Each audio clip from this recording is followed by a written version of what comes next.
Colossenses capítulo 1,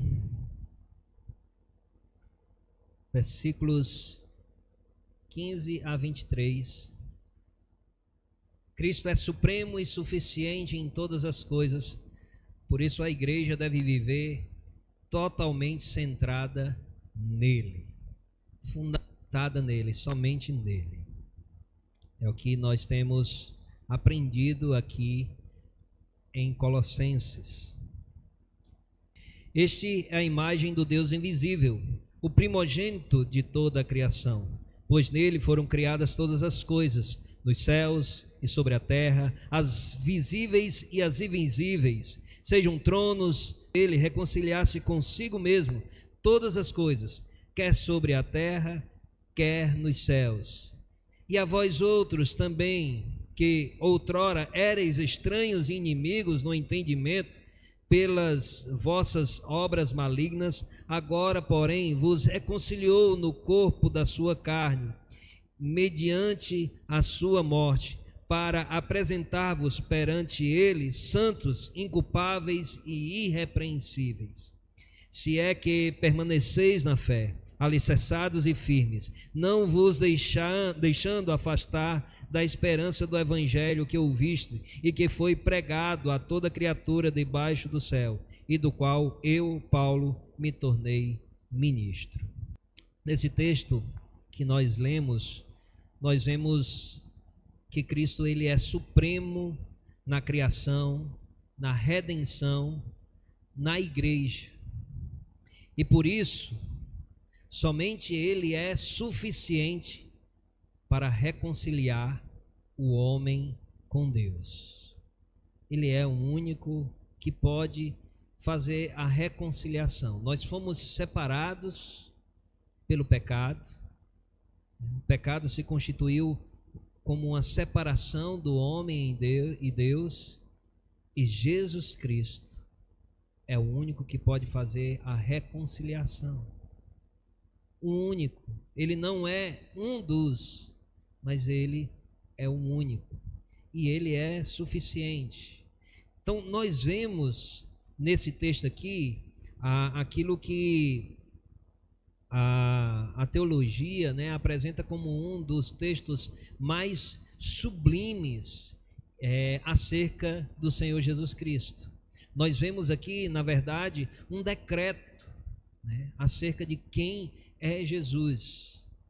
Aqui nós não vemos uma espécie de argumentação, né, para tentar provar. Nós vemos uma declaração clara de quem é Jesus. Para muitos, Jesus ele é apenas um exemplo ou um caminho, né?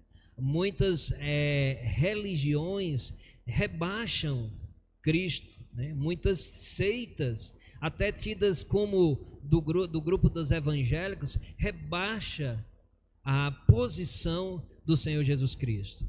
Mas a palavra de Deus nos revela quem de fato é Jesus, né? Ele é supremo, né? E essa palavra pode até nos parecer comum, mas ela carrega um significado muito forte, né?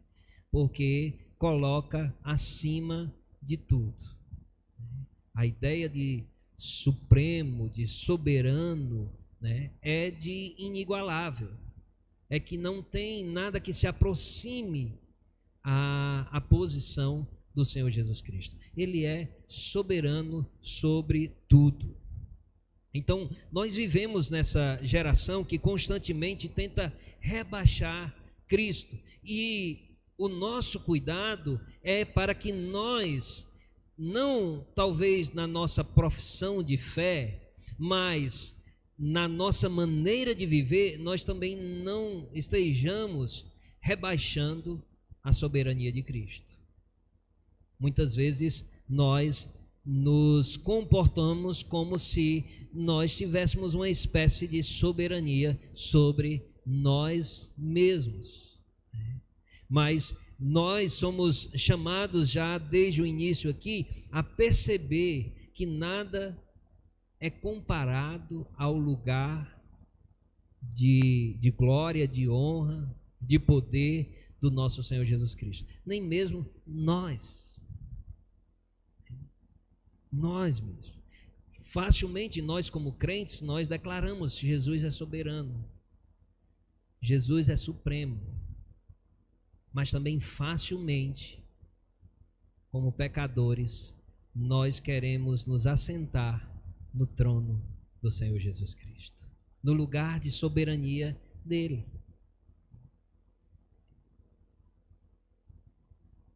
Então, para alguns, Jesus ele é apenas um grande mestre, para outros um exemplo moral, para muitos outros ainda um caminho, né? Nas redes sociais a gente tem visto muito agora esses debates, né, entre cristãos, né, contra ateus, enfim, muitos debates assim. Não sei se aparece, de acordo com o que a gente vai vendo, as redes sociais vão oferecendo mais vídeos, né? Então, para mim tem aparecido, eu tenho assistido a alguns debates ultimamente e tem aparecido muitos esses textos, e eu vejo em alguns a argumentação não querendo desacreditar de Jesus, não querendo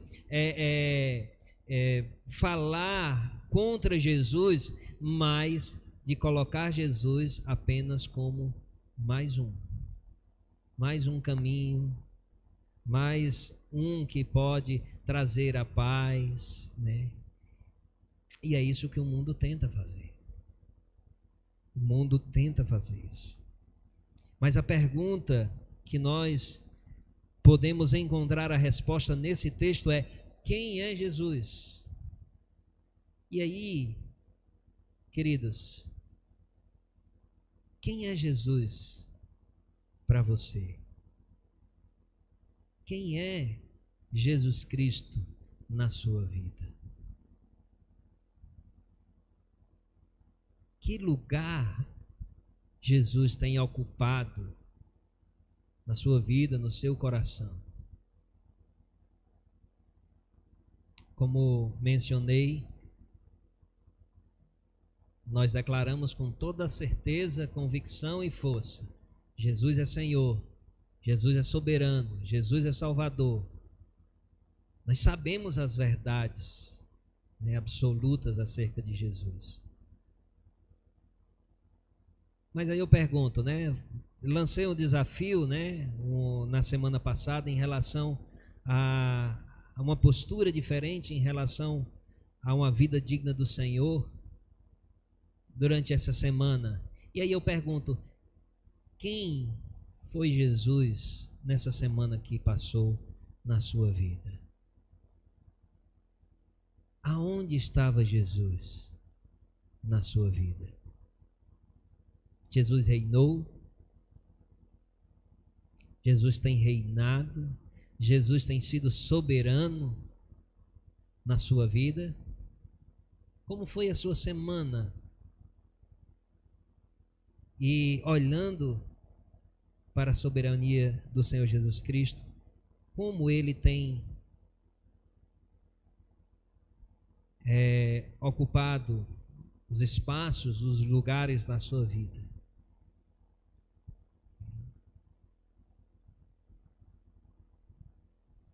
Então, a forma como nós respondemos a essa pergunta responde, né, nos diz muito acerca da nossa fé, nos diz acerca da nossa própria salvação e da nossa vida de santidade. Nós vimos nos trechos anteriores o evangelho que transforma a vida, que aquele que tem o encontro com o evangelho do Senhor Jesus Cristo, ou aquele a quem o evangelho do Senhor Jesus Cristo chegou, ele não vive mais da mesma forma. Ele vai responder com uma transformação de vida. Essa de fato é a conversão. Conversão não é entrar numa igreja, não é se adaptar aos ritos dos evangélicos, né? A salvação é a maneira correta como nós respondemos ao Evangelho do nosso Senhor Jesus Cristo, com uma transformação de vida, fé verdadeira no Senhor Jesus Cristo, mudança nos relacionamentos, passando a amar, né, aos nossos irmãos, amar aos outros e ter a esperança da glória como a base para a sua vida. Não se desespera com as circunstâncias, porque a nossa esperança não está nesse mundo, mas na glória do Senhor. Vimos também na semana passada acerca de uma vida digna do Senhor, né? Que ela também, né, complementa o que a gente viu no primeiro trecho, né? Ela é uma vida que procura glorificar a Deus em tudo, né? Em tudo. Como falamos, como pensamos, como agimos, como nos relacionamos, é assim o Evangelho, é assim a vida digna do Senhor. Vamos então ao nosso texto de hoje, dos versículos 15 a 17. Eu não vou fazer uma explanação detalhada do texto, né, mas vou pegar aqui alguns pontos para a nossa aplicação, né, para a aplicação nas nossas vidas. Vamos ver novamente aqui, ler dos versículos 15 a 17, que diz assim: este Jesus, né, é a imagem do Deus invisível, o primogênito de toda a criação, pois nele foram criadas todas as coisas, nos céus e sobre a terra, as visíveis e as invisíveis, sejam tronos, sejam soberanias, quer principados, quer potestades, tudo foi criado por meio dele e para ele. Ele é antes de todas as coisas, nele tudo subsiste. Amém? Então, muita informação aí. Nesse primeiro trecho, nós vemos que Cristo ele é supremo sobre a criação, né? Paulo declara que Cristo é a imagem do Deus invisível, né? Nos faz lembrar João 1, quando diz: o Verbo se fez carne e habitou entre nós. Aquilo que antes era apenas sinais, revelações, né? Manifestações de Deus por meio de coisas ou de pessoas que apontavam para Cristo. Agora o Deus se fez carne e habitou. E hoje Jesus é a manifestação do Deus invisível, né? Aquele que a gente viu em 1 João, né? Que as mãos dos apóstolos, dos discípulos apalparam, né? Ele é a imagem do Deus invisível. Deus é espírito, né? Mas ele se fez carne e habitou entre nós. Que Deus é esse que se importa tanto com a sua criação, a ponto de se humilhar, se rebaixando à posição de homem? É o que diz Filipenses capítulo 2, né? Ele se humilhou, né? Ele se esvaziou da sua glória e habitou entre nós, esteve entre nós. Jesus é esse Deus maravilhoso. E o texto ele nos diz que ele é o primogênito, e alguns aqui usam essa afirmação aqui para dizer que Jesus é parte da criação, que ele foi criado e por isso ele não é Deus. Por exemplo, a seita dos Testemunhas de Jeová colocam assim: não reconhecem Jesus como Deus, porque um dos textos que usa é que ele foi criado, ele é o primogênito da criação. Mas o sentido do texto né, o significado do original do texto lá em grego, o que isso significa, não é primogênito como o primeiro a ser criado ou o primeiro a nascer, mas acerca dos direitos de primogenitura. Ele é especial. A ele pertence todas as coisas, os direitos, né? Aqui o significado da primogenitura é de direitos e não de ordem, né? De cronologia, mas de direito.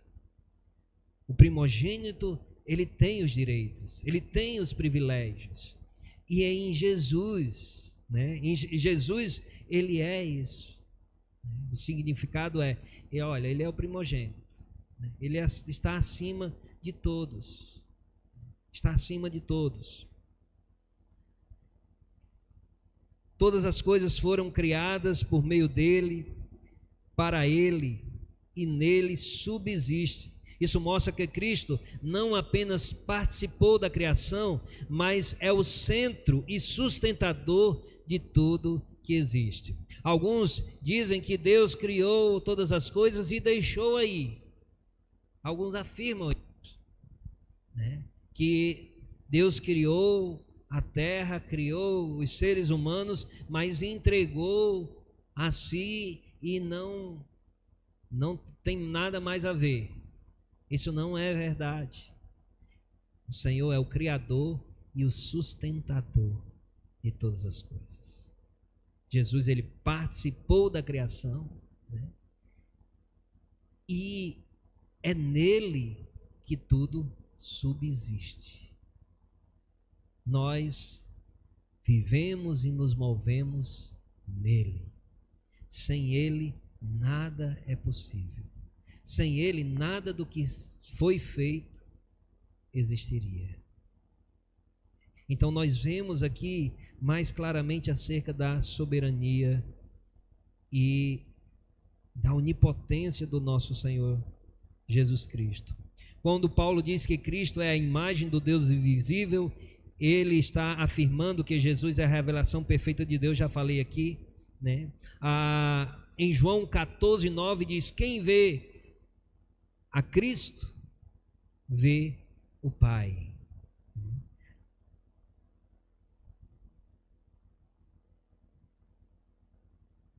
Amém.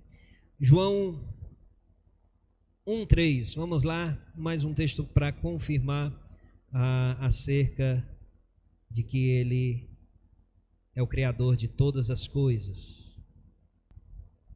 Todas as coisas foram feitas por intermédio dele, e sem ele nada do que foi feito se fez. Nada existe ou permanece sem o Senhor Jesus Cristo. John Stott disse: Cristo não é apenas o Criador do universo, mas também aquele que mantém em funcionamento. Amém?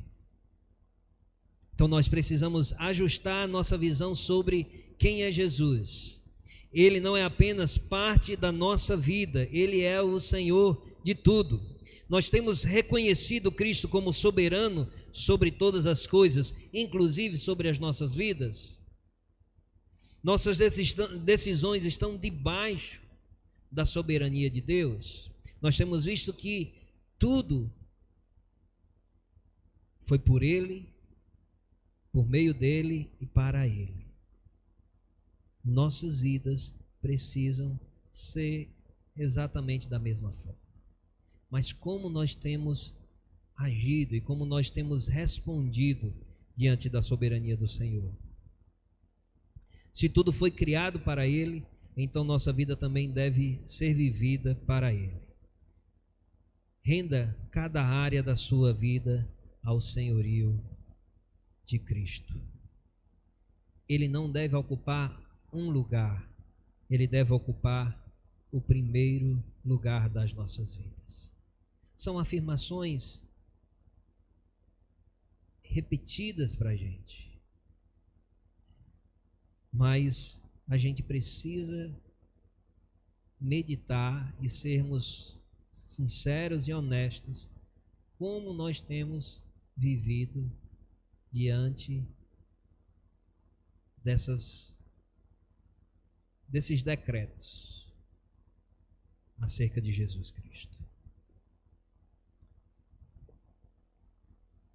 Já dos versículos 18 a versículos 20, nós vemos que Cristo ele é supremo na redenção e na igreja. Primeiro nós vimos em relação à soberania total, né, de criação, de toda a terra, todo o universo, das nossas vidas. Mas Cristo ele é supremo também na redenção. A redenção é a libertação do escravo. É a libertação dos que estavam oprimidos e perdidos por conta do pecado. Jesus é a nossa redenção. Todos nós aqui, quase todos nós, não sei o coração de todos, precisam entender e manter viva em sua mente, na sua memória, acerca da libertação dos pecados que o Senhor Jesus Cristo nos trouxe. Nós somos facilmente levados a nos esquecer da grande graça salvadora do Senhor Jesus nas nossas vidas. Quando nós esquecemos, então nós passamos a viver de um modo indigno da salvação do Senhor Jesus Cristo. O texto 18 a 20 nos faz relembrar, né? Nos chama de volta a compreender a intenção da salvação das nossas almas, das nossas vidas, por meio do Senhor Jesus Cristo. Vamos ler novamente. Ele é a cabeça do corpo, da igreja. Ele é o princípio, o primogênito de entre os mortos, para em todas as coisas ter a primazia, porque aprouve a Deus que nele residisse toda a plenitude, e que, havendo feito a paz pelo sangue da sua cruz, por meio dele, reconciliasse consigo mesmo todas as coisas, quer sobre a terra, quer nos céus. Amém? Reconciliasse consigo todas as coisas. Paulo afirma que Cristo é o cabeça do corpo, o cabeça da igreja, e que nele habita toda a plenitude. Ele também declara que por meio do sangue da cruz, Deus reconciliou consigo todas as coisas. Cristo não é apenas Senhor da criação, mas também ela não é uma associação, não é um clube de pessoas, não é um ajuntamento apenas de pessoas que se gostam, que gostam de estar juntos. A igreja é o corpo de Cristo e ela precisa manifestar as ações desse corpo na sua vivência em meio à sociedade. Nós vimos isso na sexta-feira na escola bíblica, né? Como é que a igreja tem agido perante a sociedade, como a sociedade tem visto a igreja do Senhor Jesus Cristo. E a maneira correta desse relacionamento é, de fato, sermos o corpo de Cristo, no qual Ele é o cabeça. Então, para isso, nós como igreja precisamos estar totalmente submisso à direção de Jesus Cristo. Precisamos conhecer da Tua Palavra, precisamos não só conhecer, mas obedecer aos comandos que nos são revelados por meio da Sua Palavra. Como tem sido o nosso relacionamento com as ordens do Senhor, né? Por meio da palavra. Você tem ouvido a palavra de Deus? Lido, ouvido a voz de Deus e seguido a ordem do cérebro, da cabeça? Porque a igreja é isso. A verdadeira igreja é isso.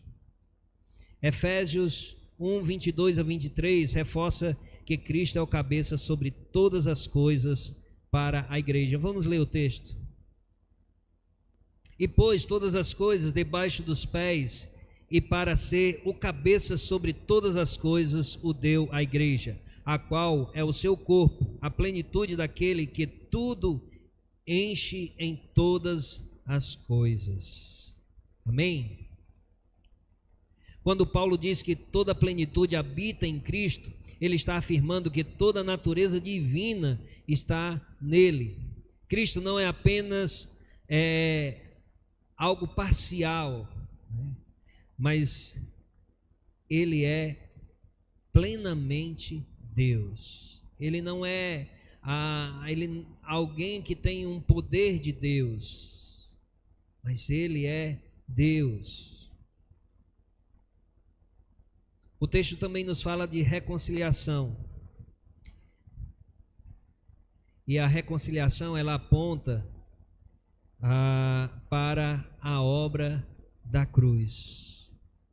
O pecado havia causado a separação, mencionei aqui no início, mas Cristo trouxe a paz pelo seu sangue. Nós estamos chegando aí ao feriado da Semana Santa, que remete, né, à lembrança do sacrifício do Senhor Jesus Cristo.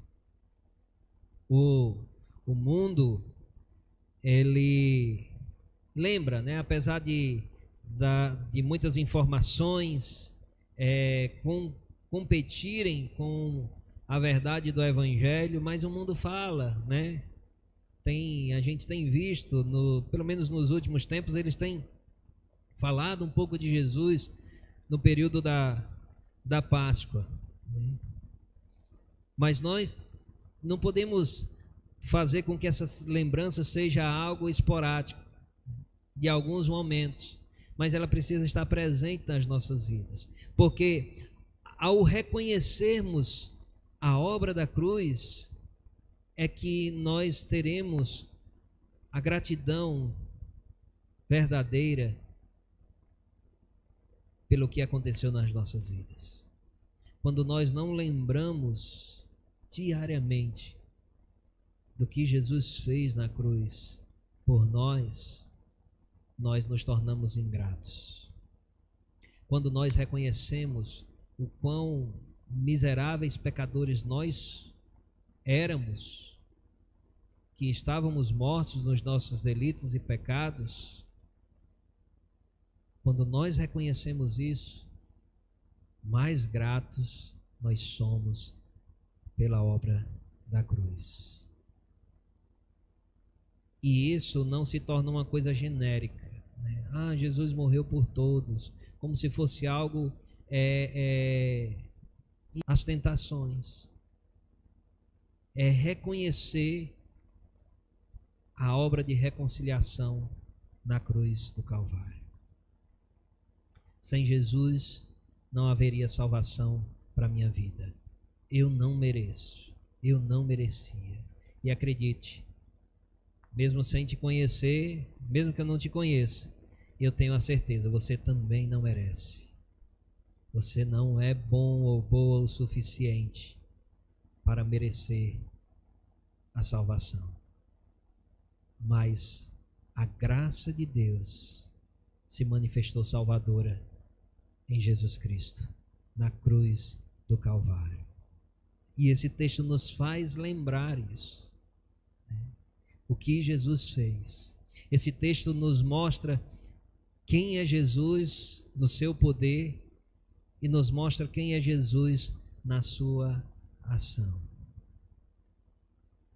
Por meio dele fomos reconciliados e só por meio dele podemos ter a paz, e não a paz que esse mundo dá, ou que esse mundo fala ou canta, mas a paz que excede todo entendimento. Você já sentiu a paz que excede todo entendimento?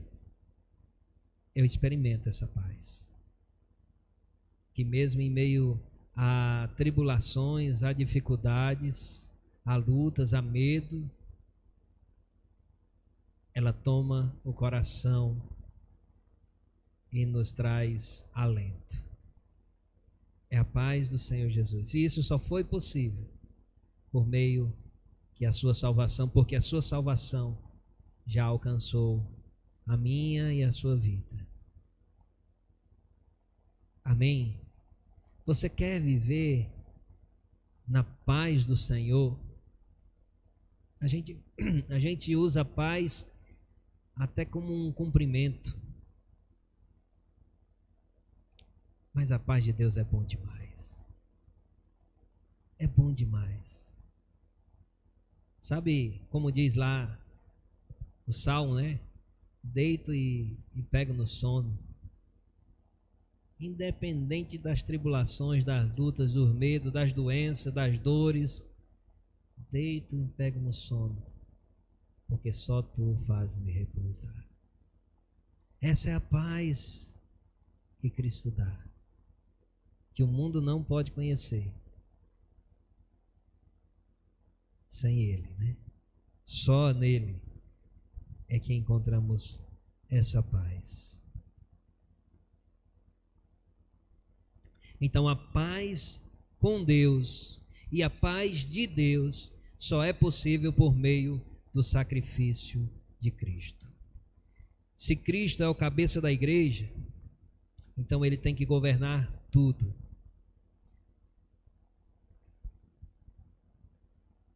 E aí a gente tem que sempre que refletir. Temos colocado Cristo no centro da igreja, como igreja. Nessa igreja local, Igreja Batista Central, Cristo tem sido o centro? A igreja sou eu e você juntos.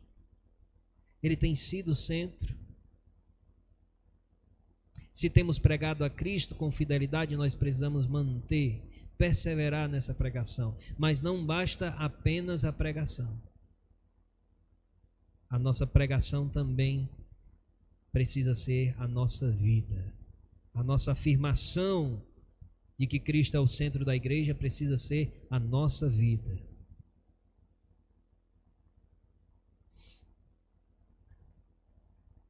Versículos 21 a 23.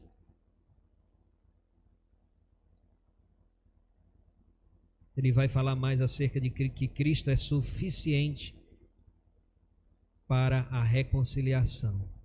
Vamos ler.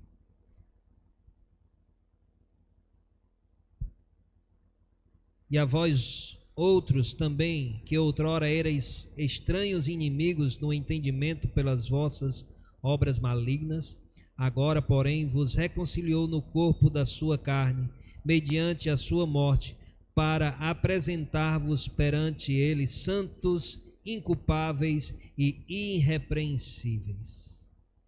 Se é que permaneceis na fé, alicerçados e firmes, não vos deixando afastar da esperança do evangelho que ouviste e que foi pregado a toda criatura debaixo do céu, e do qual eu, Paulo, me tornei ministro.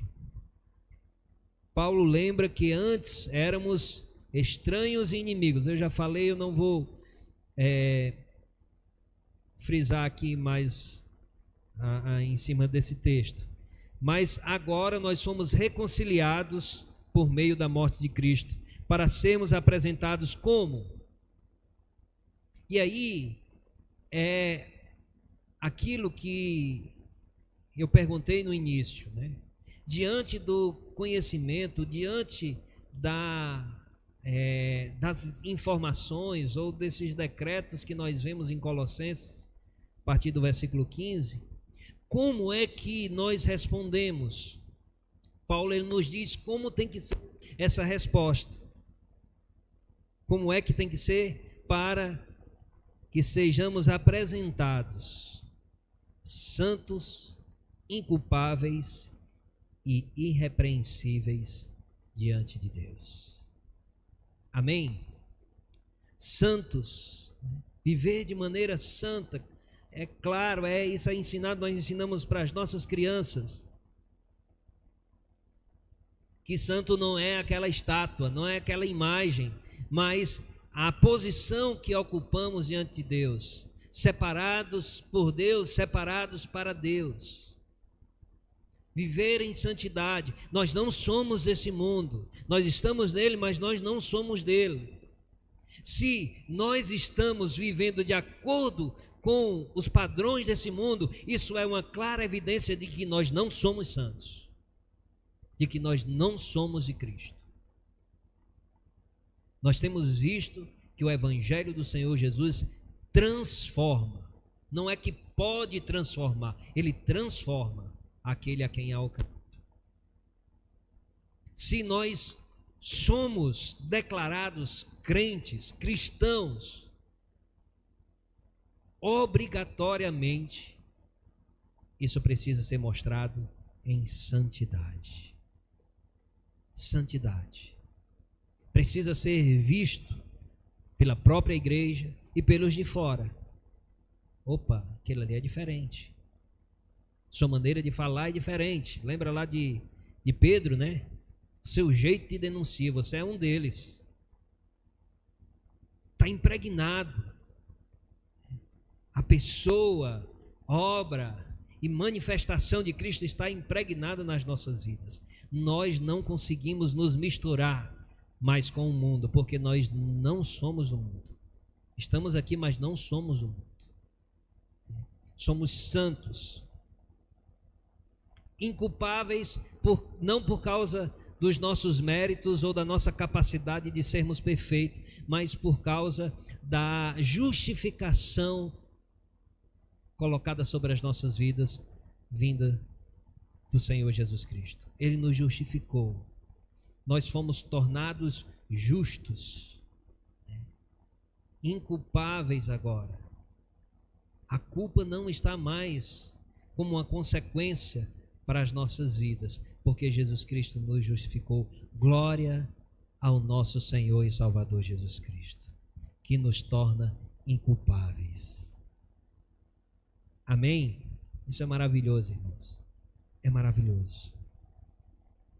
Precisamos nos apresentar de maneira irrepreensível, ou seja, não ter de que ser acusado. Termos um testemunho e um comportamento exemplar e não repreensível.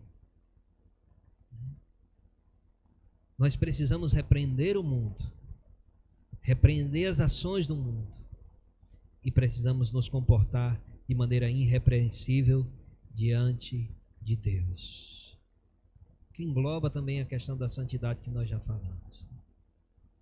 Nos apresentar irrepreensíveis diante do Senhor. Você tem desejo de viver assim, irmãos? Porque o que às vezes acontece é que a gente parece que se comporta até como no mundo, como aqueles alunos medianos ou alunos que não estão nem aí para nada. No tempo de escola, eu não era bagunceiro, mas eu era um dos alunos que não estava nem aí para nada. Então não importava como me classificasse, tudo para mim estava de boa. E hoje parece que os crentes têm um comportamento semelhante a isso. Não, eu sou crente, mas é assim mesmo. Sou pecador, sou falho, sou humano, né? E aí vem as justificativas, né? Será que é assim que Deus olha? Como se, vou deixar esse miserável aqui mesmo passar aqui. Não, irmãos. Desejo do Senhor, a vontade de Deus para as nossas vidas é que nós nos interessemos pela santidade e por viver de maneira irrepreensível. Que nós lamentemos o pecado, que nós nos entristeçamos quando caímos nas tentações. Que cristianismo é esse que a gente peca e isso não faz diferença nem nas nossas emoções, nos nossos sentimentos? Será que é o verdadeiro cristianismo?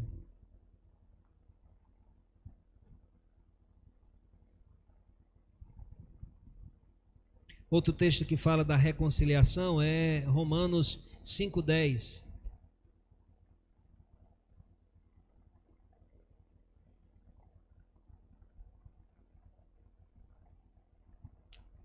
Eu vou ler aqui só um trecho, não precisa nem abrir. Diz assim: quando inimigos, fomos reconciliados com Deus mediante morte do seu Filho.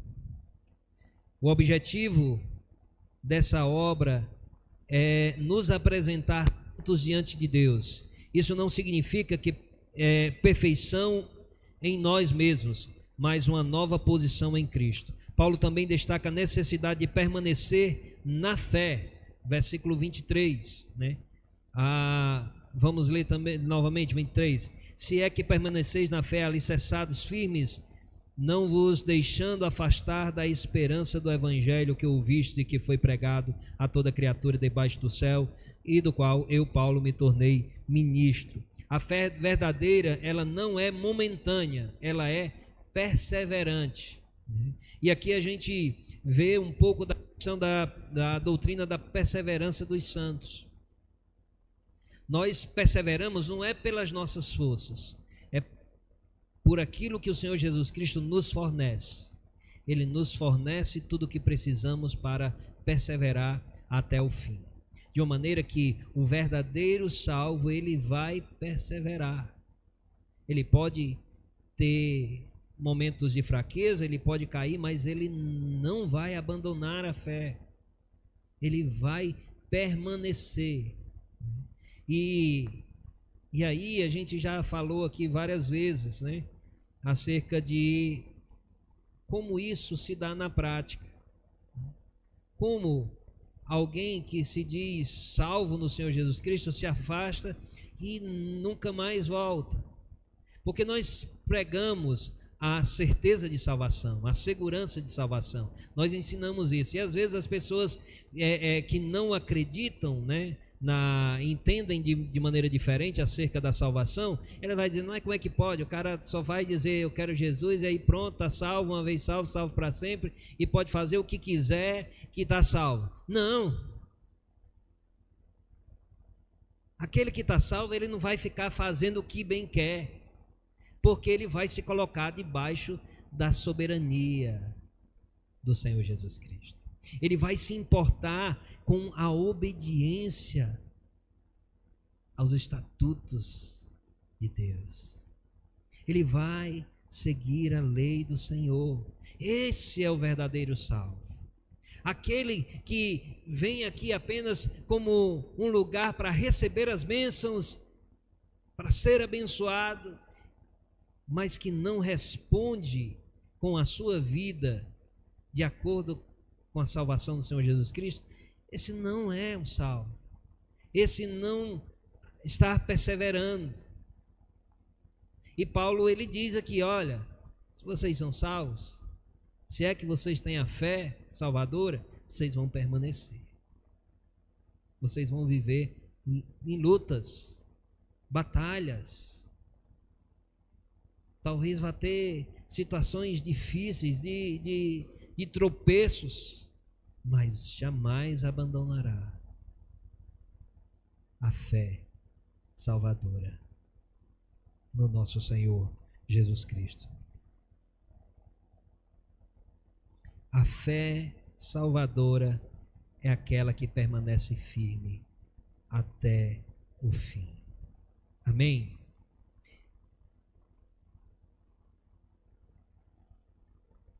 E aí eu já vou chegando à conclusão, e a conclusão desse trecho, para depois ir para a conclusão geral. Perguntar para você: você já foi reconciliado com Deus verdadeiramente? Pela obra da cruz, você já foi reconciliado?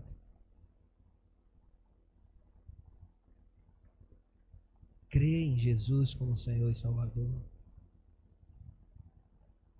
Ou você está aqui como quem recebeu uma herança dos pais, de uma cultura, de um costume? Ou você está aqui porque veio em busca de um milagreiro, de alguém que resolvesse os seus problemas. Quem é Jesus? Ele é supremo, ele é soberano, ele é o seu Salvador. Hoje, essa é uma das minhas maiores, digamos, preocupações em relação às minhas filhas, é que elas de fato creiam no Senhor Jesus Cristo. A Ana já confessou Cristo como Senhor e tem me dado provas de que o Espírito Santo de fato habita nela. Nessa semana a gente voltou a fazer os devocionais em famílias todos os dias, e todos os dias é a Ana quem chama. E é isso que eu me preocupo, que a minha filha seja uma serva do Senhor Jesus. Creia em Jesus Cristo. Eu não quero saber o que ela vai ser. E aí você pergunta, não, a Sara tem autismo? Eu quero que a fé salvadora venha sobre o coração da minha pequena também. Digamos, como pai, é o meu objetivo de vida, é mostrar Cristo para minha família, é ser um sacerdote do lar.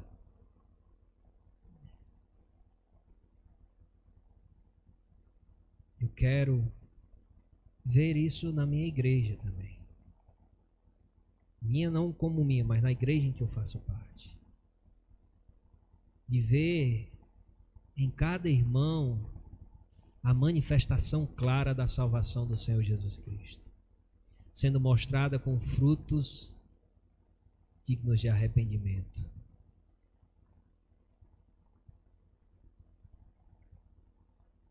Você já foi reconciliado com Cristo? Ele é o seu Salvador? A sua vida evidencia essa transformação? As pessoas veem isso em você? Que você é um crente?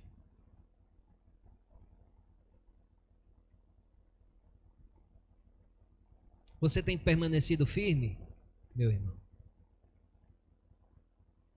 Você tem lutado na perseverança dada pelo Senhor, mas respondida pelas nossas atitudes? Ou você tem se afastado, esfriado, negligenciado a sua caminhada? Então, esse texto que fala da soberania, supremacia de Cristo, ele é também um chamado para a nossa firmeza em Cristo. Por que que nós precisamos responder assim? Por causa de quem Cristo é. E Ele sendo tudo isso que a sua palavra nos revela, nós não podemos responder menos do que uma vida de santidade a Ele, correspondendo com o chamado Salvador do Senhor Jesus Cristo.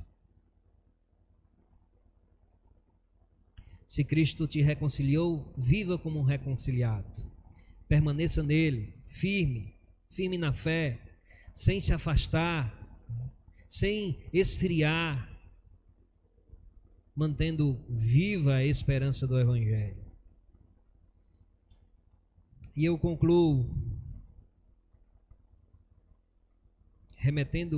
lembrando que esse texto ele está diretamente inserido em toda a história da Bíblia. A Bíblia é um livro de 66 livros, mas que conta uma história só, a história da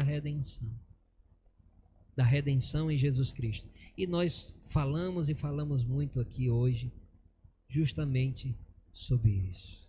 Então, esse texto é um ponto alto da história das Escrituras. Cristo é o Criador de todas as coisas, Ele é o Redentor por meio da cruz, e ele é o cabeça da igreja, do seu corpo. Tudo converge para ele. A queda separou o homem de Deus, mas a cruz reconciliou-nos com o nosso Senhor, com o nosso Deus. Cristo é o centro da criação, da redenção e da igreja. Cristo é o centro de tudo, porque dele, por ele e para ele sejam todas essas coisas. A ele a glória, hoje e eternamente. Amém. Então, nós não podemos sair daqui, queridos, indiferentes diante daquilo que a palavra do Senhor nos revelou. Esse texto nos chama não apenas a admirar Cristo, mas a nos render diante dele. Ele deve ser o Senhor absoluto da sua vida. E aí eu te chamo a abandonar qualquer visão que reduz Cristo. Lembre sempre que Jesus é soberano e supremo. Reconheça a sua soberania. Entregue sua vida completamente a Jesus. E eu não estou falando apenas de conversão, daquele momento do nosso encontro com o Senhor Jesus Cristo, mas da entrega diária a Ele.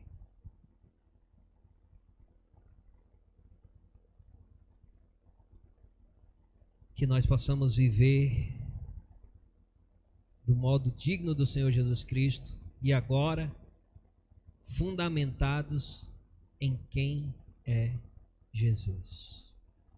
Amém?